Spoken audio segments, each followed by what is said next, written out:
अस्सलाम वालेकुम, this is Mariam Omar Farooq from Kishmish. आज ही हमारी ये डील आपके सामने मौजूद है। ये आप लोग 50% पे अवेल कर सकते हैं।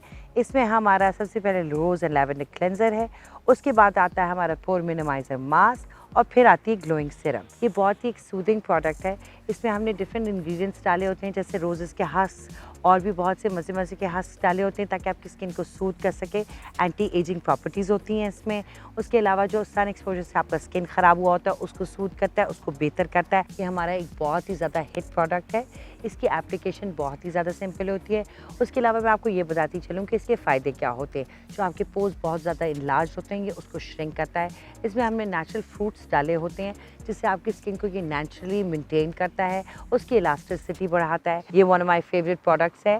मैं इसको सुबह दोपहर शाम लगाती हूँ। I am a great fan of this product. इसके अंदर हमने नेचुरली कोलेजन डाला हुआ है। उसके अलावा हमने इसके अंदर ऐसी मज़ेदार चीज़ें डाली हुई हैं जो आपके स्किन के रंग को इवन टोन करती हैं। आप लोग ये अवेल कर सकते हैं। Thank you very much for watching. अल्लाह हाफिज़।